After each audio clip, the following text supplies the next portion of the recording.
বুধবার বিকেলে দুর্গাপুরের 22 নম্বর ওয়ার্ডের সিটি সেন্টার সত্যজিৎ রায় সরণি সংলগ্ন সোনারতরী বস্তিতে উচ্চতা অভিযান ঘিরে উত্তেজনা ছড়ায় এলাকায়। বেশ কয়েক মাস ধরে অবৈধভাবে দখল করে রাখা জমি উচ্ছেদের অভিযানে নেমেছে আসানসোল দুর্গাপুর উন্নয়ন পর্ষদ। বুধবার সোনারতরী বস্তিতে উচ্ছেদ করতে গেলে বস্তিবাসীরা লাঠি উঁচিয়ে ধাওয়া করে তাড়িয়ে দেন আধিকারিকদের। এদিন মোট 10টি ঘর ভাঙা পড়ে এই উচ্ছেদ অভিযানে। এরপরই ক্ষোভে ফেটে পড়েন বস্তিবাসীরা। বস্তি সংলগ্ন মূল রাস্তা ঘেরাও করে তা অবরোধ করে বসেন, যার ফলে যানজটের সমস্যায় ভুগতে হয় সাধারণ মানুষদের। বেশ কিছুদিন আগেও জমি খালি করবার নোটিশ জারি করেছিল আসানসোল দুর্গাপুর উন্নয়ন পর্ষদ। এর পরবর্তীতে জমি খালি না হওয়ায় এই উচ্ছেদ অভিযানে নেমেছেন বস্তিবাসীদের। ক্ষোভ, তাদেরকে কিছু সময় দেওয়া প্রয়োজন ছিল, ফলে তারা অন্যত্র স্থানান্তর হয়ে যেতে পারত। এমতো অবস্থায় ঘর ভেঙে পড়াতে রাগে ক্ষোভে ফুঁসছেন তারা। ঘরহারা বেশ কিছু বস্তিবাসী কান্নায় ভেঙে পড়েছেন।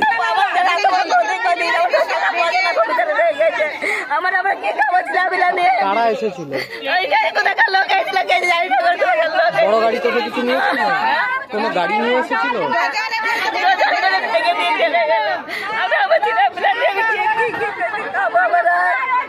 তোমার নাম কি?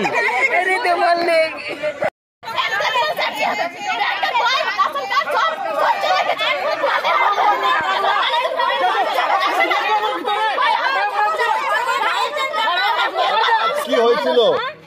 খালি করতে বলেছিল, আমরা সব ধ্যানে রেখেছি।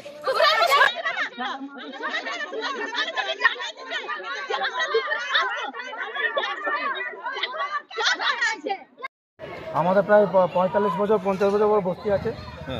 কেউ বাড়ি পায়নি। সিপিএম আমলে যখন বাড়ি হয়েছিল তারাই করেছিল।